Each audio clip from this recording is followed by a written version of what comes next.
Hey, it's Chris and Brian here from Resolve Technology. And today we're going to talk about how Microsoft is tightening up some of its MFA signals that are on the Microsoft 365 tenant. So basically making, I guess you would say, and correct me if I'm wrong, Chris, but automating some of the things behind the scenes. So if they see anomalies where there might be a security issue, they're tightening up on that a little bit because that way the IT admin doesn't have to watch the logs and that sort of thing as much. Do I have the right idea? Sort of, yeah. So they have this initiative. So we get two articles here. I'll go here. They plan to implement Azure tenant baseline controls by default across its tenants, as well as auto remediation of settings and deployment.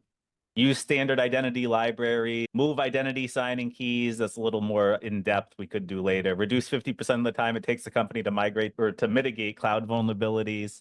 But essentially, back in November, this was brought about that it's Microsoft managed Entra ID conditional access policies, or more commonly known as Azure Active Directory conditional access. So these are Microsoft conditional access policies that are built with the current threat landscape in mind, with an objective to automatically protect tenants based on risk signals, licensing, and usage. So the first three policies, you might see this. It says, if you go to conditional access in there, it says Microsoft Manage, I want to say. Let's go in here real quick on our demo tenant. So this is what recently happened with Microsoft, where anyone who's familiar with the IT landscape or Microsoft 365, they have demo environments for partners, fully staged accounts. Because of these policies, those tenants are no longer accessible. And we reached out to Microsoft about some of our demo environments, and they couldn't give us a timetable on when and if they'd return. So if we come here and go to conditional access. Right now, just to give a little flavor on this, Chris or one of the other guys has to go into the Microsoft tenant, and we have some default settings that we'll put into the tenant based on people logging in from another country, restrict that from happening, right? Like you can only Yeah. log into the US, Canada, maybe Mexico, depending on the situation. And then we'll get notifications if or it'll get logged into the Microsoft 365 tenant. So you can keep track if there's something weird going on. Some of this, what Chris is saying, is going to be there's more coming about through Microsoft where they're automatically turning some of this stuff on to make it easier for the IT people. So Right, Chris? essentially, yep. And I can't see it on my tenant because I already have security default, MFA enforced, conditional access.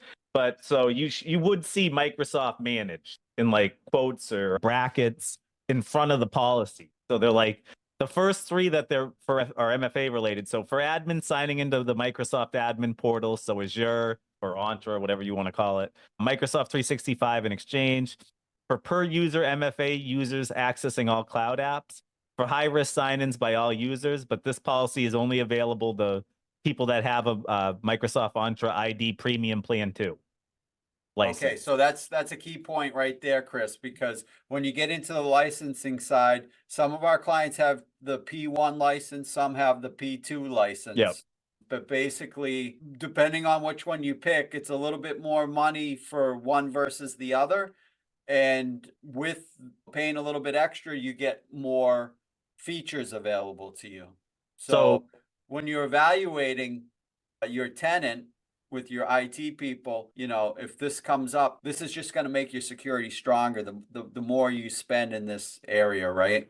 So go yeah. ahead, Chris. So they were saying it would be rolled out invisible for 90 days before being turned on by default, and customers would have they'd be able to adjust them as preferred or disable them altogether.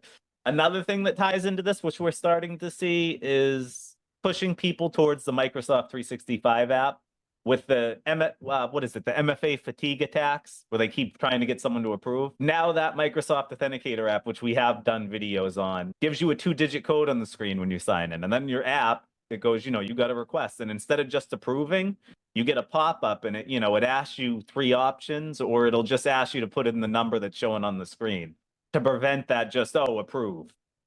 So because that's more secure than things like SMS based, where they send you a 6-digit code, Microsoft said a long time ago that you'd have to move to like a more modern authentication for MFA. However, it's kind of in the air. Some people still have text based and they're fine. But we're starting to see people be prompted like, hey, you need to move over to an authenticator app, whether that's the Microsoft Authenticator or a third party one like Authy or Google Authenticator. Generally, why not keep it in the ecosystem? Just go with the Microsoft Authenticator. And the great thing is you can still keep your phone as a backup. Many people don't know this, but like we've gotten tickets for this before where, oh, I'm locked out. They changed their phones. They, since the app's on there and it transfers on iPhone at least. I think Google has a similar thing where you migrate everything over to your new phone.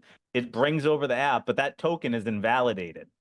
You know what I mean? So you need to kind of prepare in advance whether they require MFA at the end of the day before you go get the new phone. So when you can come in, you sign in and it just brings you through you can just step through the setup, or you reach out to your IT team and they can help you with that process. But ultimately, the Microsoft Authenticator app is likely your best bet instead of the third party one. Yeah. I think we added a little bit extra to that. You're on a roll today, Chris. Well, no, that's what I was going to finish with is you can still have the text-based authentication. That's what I was saying people don't know about is when you sign in and say you switch phones, you didn't let anyone know and you're locked out of your account. There's an option to say choose another like authentication method and then you can choose your phone. It's almost as like a backup authenticator, a backup authentication method. So like, don't fear like, oh, I'm locked out. You could still potentially get in. They kind of hide it on you though on the sign-in screen, but there is a button or a linkable text that will let you choose another authentication method to temporarily get you into your account so you can make adjustments to your security info. Awesome. Hey, thanks a lot, Chris. Thanks for showing us that. Yeah, have a good one. All right, bye.